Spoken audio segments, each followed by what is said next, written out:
What's happening? What's happening? What's happening? Because you know it's your boy B-Hop Radio Shout In. Stepping in the building, I got my music breaker artist of the month off in this thing, John William Flute. What's good with it, boss? What's happening, homie? What's happening, Man, feeling good, feeling great. Now, John, I had a chance to marinate on a lot of your music, not just the stuff that you submitted to Music Breaker.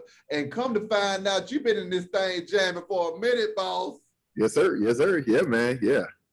That doggone Night Drive, you and Big Gipp, James Worthy, going crazy on that track, man. Break that banker down to me. Man, it was surreal just to even work with the OG Big Gipp, man. And the crazy thing is, even before that track started, it's so much that happened leading up to the just making it, and you know how it came to be. Everything from Burn One and I working on, you know, my first album, everything from me playing at the airport, from Fabo, it's so much. But Night Drive itself, you know, Burn One and I, we were working on the beat, and that was when we was in North Carolina. And you know, we just working on the beat, and he was like, "Yeah, just go freestyle on it." So you know, I grabbed my girl, just Charlene, by the way. I grabbed my flute, and I just started, you know, going to work. And he had the beat. Anna Valina, shout out to Anna. She came in and she sang on the, you know, in the background with it, and he shopped it around to different people. And nobody really, people were liking it. A lot of people liking it, you know, but nobody really bid on it. And I was like, shoot, let me get it. You know what I'm saying? I ain't with it. And so I perform. I also play at Hartsfield Jackson International Airport. Yeah. So long story short, I'm playing at the airport, and you know, one song, you know, that I always play. Shout out to Fabo. I always play that Geeked Up. You know, that Scotty.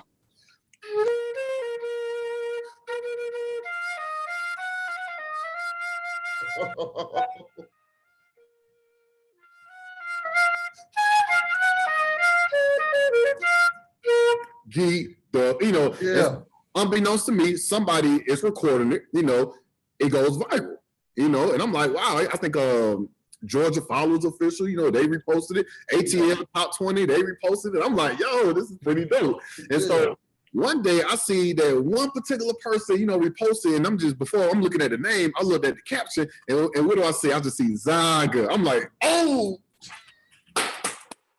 you know, and so being from Atlanta, you know, and of course listening to Dungeon Family, Good and My Outcast, my whole life. I mean, I'm excited, dog. I'm geeked up, you know. Yes, sir. And what I do is I just slid in his DM. I was like, yo, Gipp, what's going on, man? My name is John William, you know, Flautist. You reposted, you know, I think, first of all, thank you for showing love, for reposting me playing in the airport. I got this song, you know, produced by DJ Burn One, and I'd love for you to get on it. And I'm just grateful that he replied to the DM. So how did you feel when you had a real deal legend pull up and go crazy on your track? Because he snapped on that thing as well, and then showed up for the video. Man, come on now. Man, again, surreal. I feel grateful. I feel appreciative beyond measure. And we're blessed because, you know, we recorded the song at shout out to David Banner at David Banner Studio. And when Gipp showed up, you know, Burn One and I, we thought that he was going to do one verse. Gipp turned around and put two verses on. I'm like, and they were both were blazing, you know. So that was that. And then, you know, Gipp was like, yo, so I know this kid that's up next, you know, because originally with Night Drive, I wanted the hook to be, you know, instrumental. Similar to Spodio the Dopalicious, or When I Reminisce, you know, with C.L. Smooth and P. Rock, you know. Yeah. And I was just gonna play it on the hook, but you know, Gipp was like, yo, I got this kid, you know, I know this kid that's up next, you know, he doing the big right now. And he brought in James Worthy. And at first when I listened to it, I was like, okay, that's cool. But then, you know, as a musician, I'm melody based. You know, I get a lot of people may get hooked in by the rhythm, or you know, or by the lyrics. But if I hear a melody, and then like 5 minutes later, I'm singing it again, and then I'm singing it again, I know it has me. And that's what happened with James. He came, he sang. I'm like, okay, that's cool. And that's the, you know, I'm just like, see me, even in the shadow of death. I'm like, goddamn, James Worthy got me. And I knew at that point it was a go. It was good to go, you know. So that's how it happened, man. So I'm blessed. I'm grateful. GB&B with Pastor Troy, though, man. Another banger. How the hell did you get Troy in that thing? I asked. Yeah. I mean, that's all I can say. I'm just grateful that these people hollered at, you know, answered the DM. Because I don't know. I'm a teacher. Like, I do bus duty in the morning. You know what I'm saying? Like, I don't know these people. So I feel you. It's not like I have a Rolodex, full of artists that I can be like, let me just see. I mean, I've always admired Troy. Of course, grew up on that, on that No More Playing GA.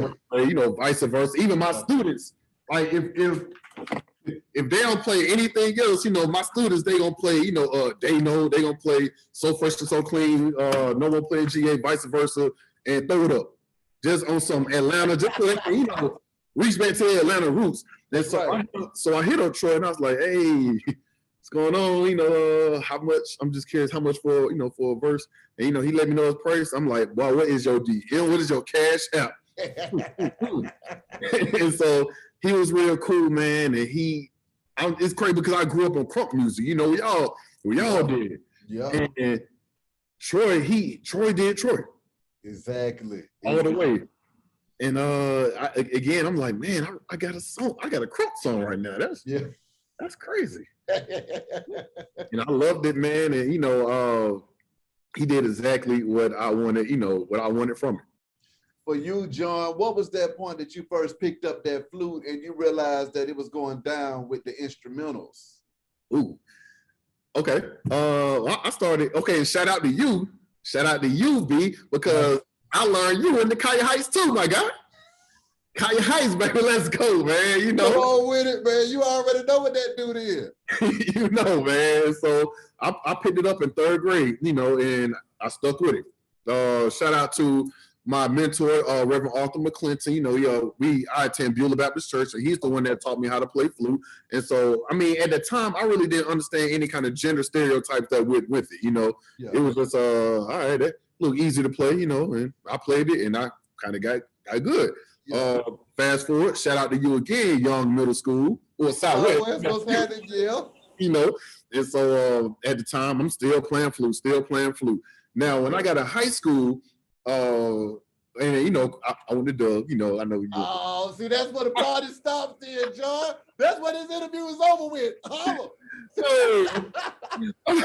Man, but I still play. Now, mind you, now again, you in the A. So it's not necessarily easy growing up in Atlanta playing a flute that's mostly considered a girl's instrument.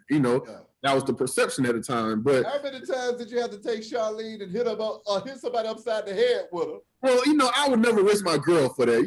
She, now these, all right, but not my girl. But what happened was, people would ridicule me. I mean, because if you look at me, and if you ever holler at DJ Jelly, man, he'll tell you, I look like I'm a linebacker, dude. Like I'm practice squad for the Falcons, but people may ridicule, and even when I play at the airport, people look at me before I take it out, and then I take it out and I play something like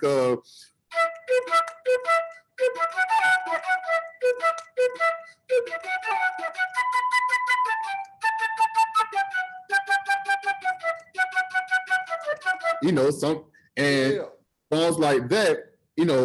With tip with motivation to where you can kind of hear that flute influence. Yeah. I was like, yo, okay, I'm with that. And again, and I'm sorry to be playing so much. No, do what you do. But also hearing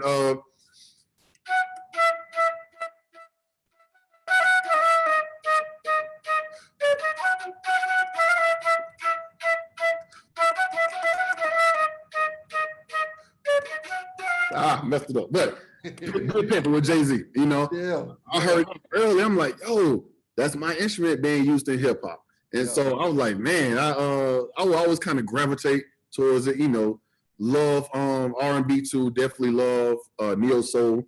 Yeah. But I love the fact that with the flute, I can just hop in multiple genres. Yeah.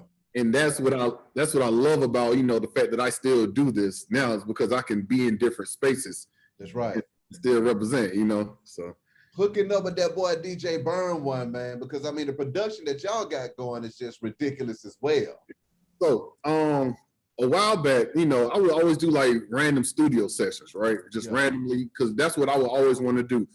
The first time, even when T.I. shot his video for You Don't Know Me, me and my boy James, we went to the video shoot. It was off of Bankhead, over by the car wash across, Zone 1.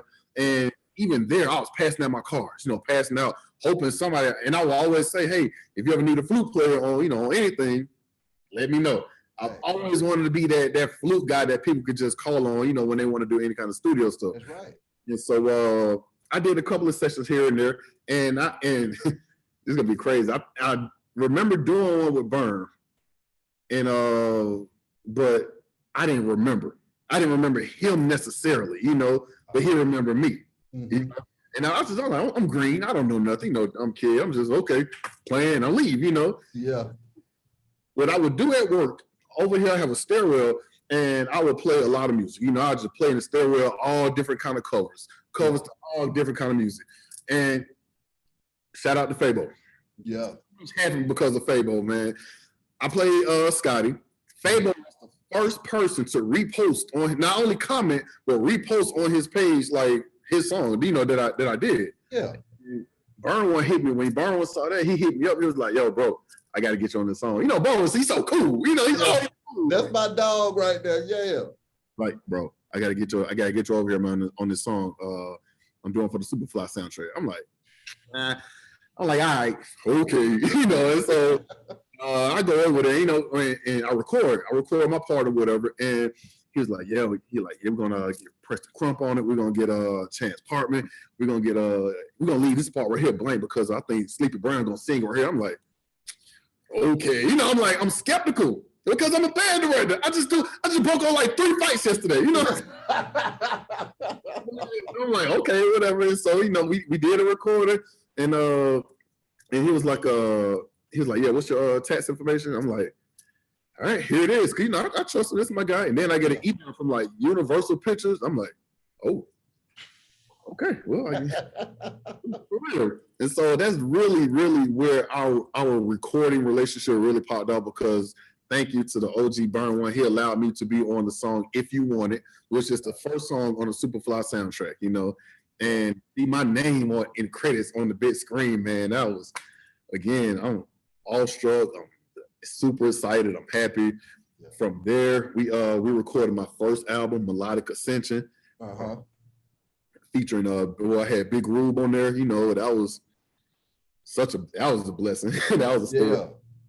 Anna Valina, who's singing on some stuff. Siraj Rett, also awesome trumpet player, man. He played on so many things, for so many people. Tip, Meek Mill, 21 Savage, Dungeon Family, just awesome horn guy.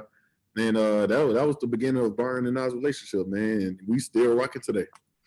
When the last leaf falls, you go crazy with that flute on that thing too, man. I mean, break that down and just really letting that flute shine through that production.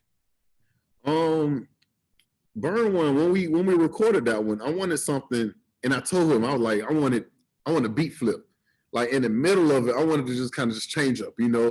And so on my first album, we recorded a song entitled Morphine, and we also recorded a song entitled Girl's Instrument. Yeah. And it kind of had that ambient, serene, just ambient sound, And Anna Valina, the way her voice and my flute just works together, man. Yeah. It's like it's magic, And so what I would do, Burn, he was like, yo, just vibe to it. Played the beat, and I did what I did, He does what he does. We had the beat flip, and I also played alto flute on there. And I also did the saxophone on there. Okay. And then it's just something I wanted people to really do, just to be able to, it just chill out to, man. That's all. Exactly.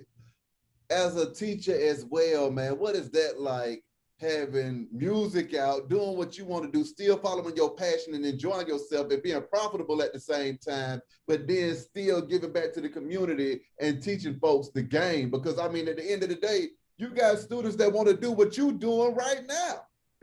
Being a teacher and also being in the music industry is very humbling. Like, I love it. Well, because what it does is it makes me appreciate so much more every time I do anything that has anything to do with the music industry. If you an artist and you've been in the industry all your life, then if you go to the studio, it may be just another day in the office for you. But for me, I'm stepping into heaven. Like, if Burn one called me for a session, man, it's like I appreciate it, because I know that I have to, I'm doing the 9 to 5. Exactly. And so ain't nothing wrong with that. No. And it keeps me grounded. It really keeps me grounded. Like, I would, one night I may have a studio session with Jazzy Faith, and then the next night I may be passing out PPE masks, you know what I'm saying, to the kids. You know what I'm saying? Like, man. But I do enjoy it. You know, I try to give the kids advice. A lot of them, they don't even know. You know, I play the clean version of GBNB.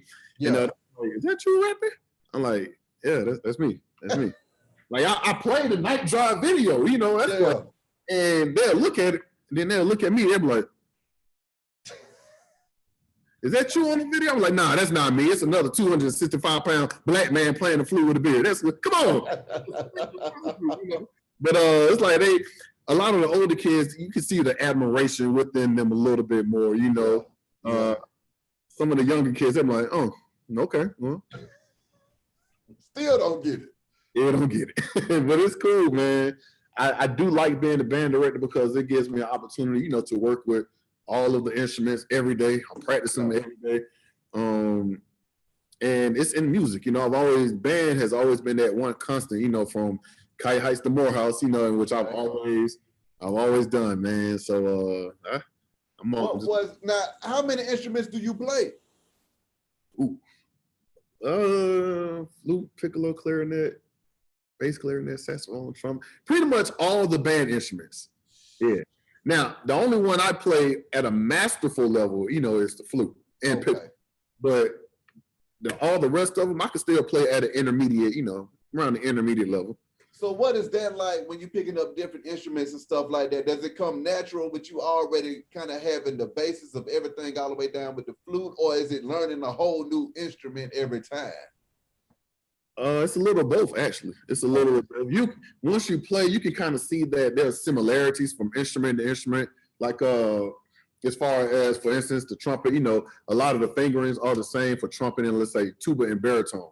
You know, trombone and baritone, you may pretty much buzz the same way.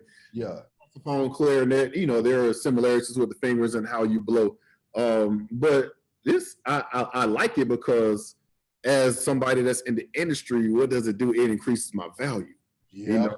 Similar to if somebody is bilingual or trilingual. Exactly. And so if I go to a lot of times, you know, Burn and I he would invite me to Tree Sound Studios. Yeah. He would say, bro, bring all the toys. Meaning bring all the instruments that I will, you know, I'll be up there tugging a bunch of instruments in there, but it's dope when I'm able to pick up a trumpet and just, you know, play just what they need, or the flute, or whatever, you know. So I love it. That's what music is missing too, because we need that live instrumentation in the music as well, man. Because I mean, everything is so digital. We need that analog feel from somebody really playing that instrument and putting some soul into it. Yes, sir. You're absolutely right, man. What do you think about live musicianship versus digital musicianship now? Oh, I love live, man. You can't go wrong with live. It's just it's a frequency. Like if you were to go to Apache Cafe, you know, or anywhere where there's live music and you see the band kind of warm up, you know, before the show actually starts, you may just see the piano players just playing some chords, and then you'll see the bass guitar just come in and you know, some stuff, and then you just kind of see the drummer. They all tapping into that frequency to get them on the same page and the same lift, man. And it's undescribably magical, man. You know, the fact that they can just lock in together like that, even if they don't know each other, you know. I love, so again, it's nothing like that live feel, man. I play the tracks most of the time in which I'm doing a gig by myself, you know, airport, I'm playing the tracks. But on day of the week, I would rather play with a live band, you know. Yeah. What is it that you love the most about music in general? Your studio sessions, I mean, and then also answer me this: as an instrumentalist, how do you come up with new melodies and new ways of playing that doggone flute versus what everybody's already been doing? What is that like when you're coming up with your new melodies and new sounds? It's basically, I kind of compare it to how rappers freestyle. Because I'm talking about real, true freestyle. Yeah. You really freestyling just off the top and you just creating just so fast. That's the same thing I do. Now it helps when you know, I wish I would have had my board on. It helps when you know different rhythms, you know, different type of rhythmic combinations you could do. And they do it. And I guess if we make it up on the spot, you know, in jazz, they call it improvisation. And so what I would do is it creates freedom.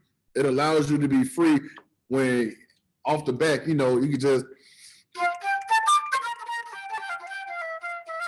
Mm-hmm.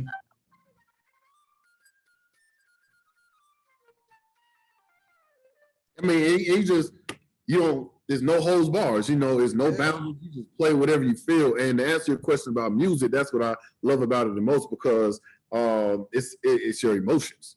It taps into your emotions, your memories. You may, every time I hear Nasty Dancer, I go right back to young. Come on. But some of my first dances, Wild Horse, Don't Rock Wild Horse. So music, it taps whatever it is. It taps into the memories of your life. It can be the soundtrack of your life, you know, and how you felt during that time. And it allows anybody, you know, to really just express yourself, you know? That's right. That's right. What is it that you love the most about the game, though, John? Man, it's fun, man. I like to see, I'm gonna tell you what I like the most. I like to see the creative process of the different individuals that I've worked with. Yeah. I've been blessed, so blessed, to have done a studio session with Jazzy Faye. And first of all, just to hear him sing, to see it live, what he does, you know, on tracks, it's like, man, this is for real. Like, ladies and gentlemen, it's so cool, man. But just to see his creative process is dope. A couple of weeks ago, again, shout out to Burn One. Yeah. Man, shout out to Burn One on this one. I was able to sit in with a studio session with DJ Toon. What up, though, Toon? Yeah.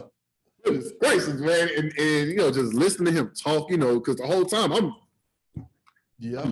just trying to soak it in. If they tell me to do something, you know, I'll go do it, but I'm just in the cut and I'm just observing him as he just, you know, crank up the beat. You know, when he get in it, he get that, and he just doing the bass line with his left hand, and he's telling me, he's like, yo, I don't even look, I gotta feel it.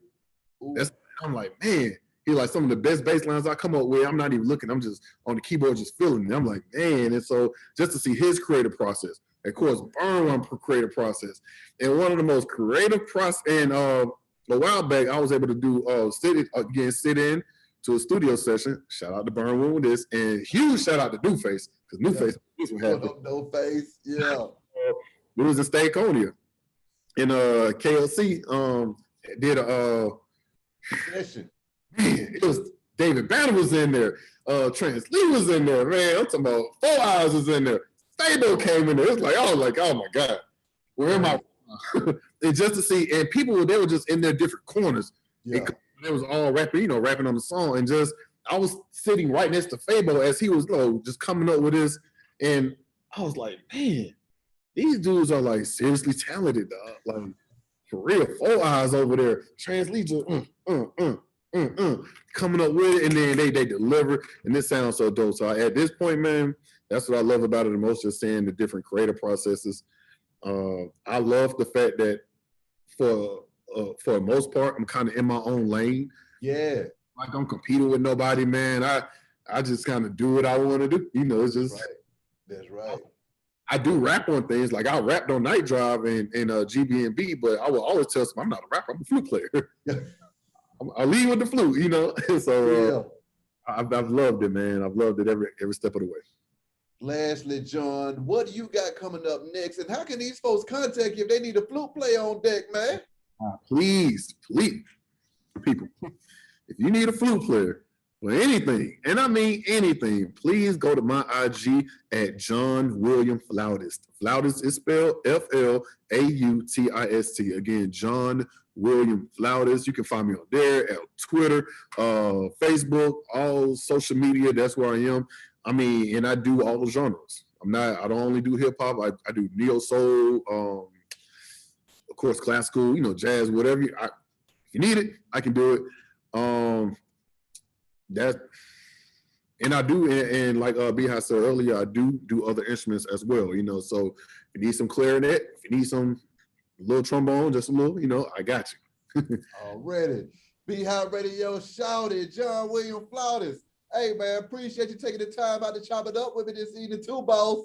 Thank you, man. Thank you so much for having me, man. I'm so grateful, man. Thank you. Man, same thing here. Let's get it. We go. What's up?